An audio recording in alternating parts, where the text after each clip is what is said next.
এই দেখো আমার ভাগ্নের মজা দেখো। আর আমরা কোথায় কোথায় ঘুরতে গেলাম সবটা তোমাদের আজকে খুলে বলবো। আর এই দেখো বাড়িতে এসে আমরা কি খাচ্ছি। আসলে আমরা গিয়েছিলাম ভিডিও শুট করতে। আর এই দেখো পেঁয়াজের কলি। এইরকম মনোরম পরিবেশে ঘুরতে সত্যি খুব ভালো লাগছে। আর আমাদের যেহেতু গ্রাম্য এলাকায় বাড়ি, তাই এই নেচার গুলো আমাদের খুব সুন্দর লাগে। আর এই দেখো কত বড় বড় পেঁয়াজ হয়ে গেছে। আর জানো তো আমি না পড়ে যাচ্ছিলাম। ভিডিওটা একদম স্কিপ করবে না, সম্পূর্ণ দেখবে। চলো তোমাদের আমি পুরো মাঠটা ঘুরে দেখাই। আসলে আমি ফড়িং এর মতো উঠতে ভালোবাসি, তো তাই উড়ে উড়ে যাচ্ছি। আসলে এই পরিবেশটা খুব সুন্দর লাগছিল।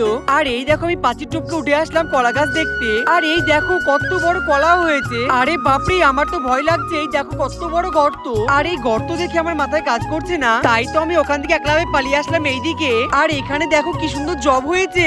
আসলে এই জব গুলো ভুঁয়ের মালিকরা লাগিয়েছে। আর এই দেখো খেজুর গাছে রস টাঙিয়েছে। আর হাড়ির মধ্যে দেখো কি দিয়েছে, কচুর লতি, কারণ সবাই রস চুর করে খেয়ে ফেলে। বাড়িতে এসে দেখছি বোন আমাদের জন্য ডিম টোস্ট বানাচ্ছে। আর এইদিকে ভাগ্নের মজা দেখো কিভাবে সসগুলো খাচ্ছে চেটে চেটে। আর দেখো কিভাবে আনন্দ পাচ্ছে। এই খাবারগুলো আমাকে খেতে দিয়েছিল, কিন্তু ও সবগুলো চেটে চেটে খেয়ে রেখে দিয়েছে। আর আমাদের এই খাওয়া দেখে সত্যি খুব হাসি পাচ্ছিল। শুধু যে আমরা আনন্দ পেয়েছি তা কিন্তু না, ও কিন্তু আনন্দ পেয়েছে। আর এই দেখো রিভিউ দিচ্ছে, বলছে কিনা খুব টেস্টি হয়েছে। তোমরা একটা জিনিস ভালো করে লক্ষ্য করে দেখবে, তোমরা যখন কোনো ছবি বা কোনো ভিডিও যেটাই তোমরা পোস্ট করো না কেন, দেখবে তোমরা ভালো করে তোমার আত্মস্বজনরা কিন্তু লাইক কমেন্ট নিশ্চয়ই করবে না।